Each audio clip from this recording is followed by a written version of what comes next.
Bonjour et bienvenue à Mi Corazón de Mujer.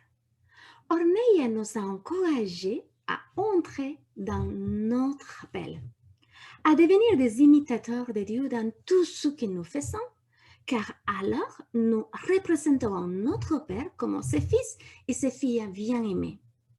Il y a beaucoup d'entre nous qui disent « mais je ne suis pas encore prête ». J'ai encore des choses que je dois régler dans ma vie, car je suis certaine qu'ainsi je ne peux pas être des bénédictions. Si toi fais de Jésus ton sauveur, il est très important que tu comprennes qu'il existe déjà en toi une tierce partie qui est complètement sauvée, qui est sainte, parfaite, qui est un avec l'Esprit de Dieu. Et Jésus-Christ t'a conduit à cette perfection. Et quand tu es né à nouveau, le Saint-Esprit a entré en toi. Il a scellé, il t'a scellé. Cette tierce partie de toi, ton esprit, est scellé par le Saint-Esprit pour te rendre semblable à Dieu. Dans ton esprit, tu es la copie identique à Jésus-Christ. Et c'est par là que Dieu entre en relation avec toi, car il te voit à travers son amour. Et quand il te voit, il voit à Jésus-Christ en toi.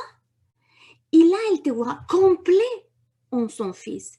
Il te voit sainte, parfaite, car tu as devenu à être la demeure du Saint-Esprit. Ton âme et ton corps passent un cœur. Ils sont encore en processus pour un jour être sauvés. Et quand tu acceptes cette vérité, les choses soudainement deviennent plus faciles. Tu entres dans ta destinée. Tu sais, ce mot imitateur qui est écrit ou mentionné en Éphésiens 5:1 signifie faire des mimes ou jouer un rôle comme les acteurs. Et c'est ce que Dieu veut que nous fassions, de nous plonger en lui pour nous remplir de ses pensées, de son amour, de ses actions, mais surtout de son caractère qui est basé dans l'amour. Tu sais, Paul était convaincu que chaque personne qui recevait à Jésus-Christ comme son sauveur venait à être rempli de la personne de Dieu, venait à être rempli du Saint-Esprit et d'une manière instantanée créé à nouveau. Et à ces gens-là, à l'église des Corinthiens, par exemple, il encourage. Mais on va lire d'abord ce qu'il dit en Romains, chapitre 15, verset 14. Et je lirai dans la version La Passion. Il dit ainsi, « Mes chers frères et sœurs, je suis pleinement convaincu de votre véritable spiritualité. Je sais que chacun de vous est bourré des bontés de Dieu et que vous êtes richement approvisionné de toutes sortes de connaissances et de révélations et que vous êtes habilités à vous instruire efficacement les uns et les autres. » Tu sais, quand Paul parlait ça à l'église, il était vraiment convaincu de chaque mot qu'il disait, car il avait expérimenté en lui-même la puissance de Dieu, la puissance de l'Évangile. Et c'est ça qui l'a motivé à encourager à l'Église. Et nous regardons ce qu'il dit en 2 Corinthiens, chapitre 5, verset 18. Il dit, « Et tout cela vient de Dieu qui nous a réconciliés avec lui par le Christ et qui nous a confié. » Dans une autre version, dit, à la place de confier, donner. Qui nous a confié le ministère de la réconciliation. En effet, toi et moi, nous avons le ministère de la réconciliation. Nous avons le même ministère que Jésus-Christ. Il fait de réconcilier une personne avec l'autre, avec Dieu. Je suis en train de pratiquer déjà le ministère de réconciliation. Le même ministère qui est à Jésus-Christ. Réconcilier les uns avec les autres, avec Dieu Père. Et ça, c'est puissant. Et Jésus-Christ, nous sommes maintenant en amitié avec Dieu Père. Et par cette amitié, c'est que Dieu nous a confié le ministère de son Fils, le même ministère qu'avait son Fils. Parce que, tu sais, la vie chrétienne, ce n'est pas un processus pour que je puisse obtenir quelque chose de la part de Dieu. C'est un processus qui m'aide. C'est un processus pour renouveler ma façon de penser et libérer ce que nous avons déjà reçu à travers Jésus-Christ. Il est beaucoup plus facile de lier quelque chose que j'ai déjà que d'obtenir quelque chose que je n'ai pas encore. C'est mon attitude qui fait une différence. Où je me positionne, qui je suis, ma façon de penser, elle doit être alignée avec la parole de Dieu. Et c'est que par la parole de Dieu que j'ai les réponses de qui je suis en Christ, ou où il est ma place. Parce que ces paroles, elles sont vivantes, son esprit, il vient, il nous révèle la puissance qu'il y a de Dieu, la puissance de Dieu, cette puissance qui est manifestée par la parole de Dieu. Personnellement, je crois que tu n'as plus besoin de demander pour connaître quel est ton ministère. Car si tu acceptes que tu as déjà en toi le ministère de Jésus-Christ et tu commences à pratiquer le fait de te rendre plus utile pour faire grandir le royaume de Dieu avec ce que tu as déjà à travers le Saint-Esprit, il a emporté dans ta vie, en fait, les dons du Saint-Esprit, ses fruits.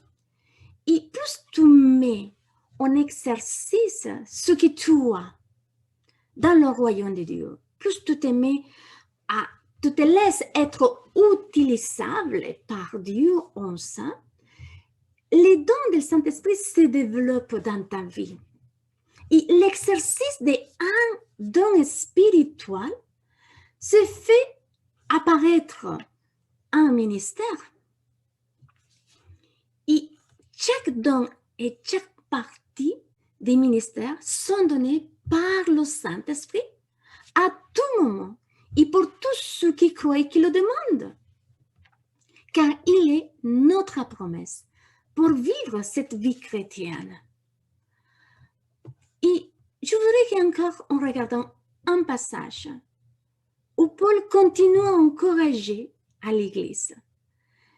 2 Corinthiens chapitre 1, verset 20-21 dit ainsi, « Car toutes les promesses de Dieu trouvent son oui, des accomplissements en lui, et son oui et notre amen montent à Dieu. Nous l'apportons la gloire. Maintenant, c'est Dieu lui-même qui nous a oints. Il renforce constamment à vous et à nous en union avec le Christ. Je pourrais le dire de cette façon. Toutes les promesses que Dieu donne se trouvent dans un mot que c'est oui. Et s'accomplissent parce que c'est à lui, c'est de Dieu, ça l'appartient, toutes ces choses-là, tous ces royaumes, ça l'appartient à Dieu. C'est pour ça qu'en oui, s'accomplissent tout. Et ces mots Amen signifie c'est vrai. Dans mon attitude, ils sont waouh, mais c'est vrai. Donc, Paul est en train de dire quand le oui de Dieu, qui se fait parce que c'est de lui que ça vient, c'est son accomplissement en lui, son oui avec mon amen, dire waouh, c'est vrai, quand ces deux choses-là s'alignent, il monte vers Dieu. Et quand il monte vers Dieu, ce que nous sommes en train de faire, c'est l'apporter la gloire. Parce que Christ nous a donné tout ça. Et nous avons cette conviction de son « Waouh, mais c'est vrai! Mon Amen vient à être uni avec le oui de Dieu. » Et quelque quelque chose de plus qu'il fait en remarque, c'est que dès maintenant, quand il y a cette union, cette connexion, où j'accepte, dès maintenant, tu es one d'une manière spontanée, puissante, parce que c'est Dieu qui t'a uni à Christ. Et par cette union avec Christ, c'est que Dieu le Père t'a one. Donc, c'est ta position, c'est ta manière de penser qui doit changer. Et dans ce changement, tu peux l'avoir qu'à travers la parole de Dieu. Pardon, ce changement, tu peux l'obtenir qu'à travers la parole de Dieu. Et quand tu arrives à te positionner et à accepter en croyant quelque chose qui est écrit déjà dans la parole de Dieu, tu peux prendre une décision. Parce que c'est une décision personnelle. C'est ta décision. C'est toi toute seule qui puisse te rendre utile. Et en ça, toi-même, tu te donneront l'opportunité d'accomplir ton appel. La parole de Dieu dit que tu es déjà ambassadeur du royaume de Dieu ici dans la terre. Donc, c'est ta décision.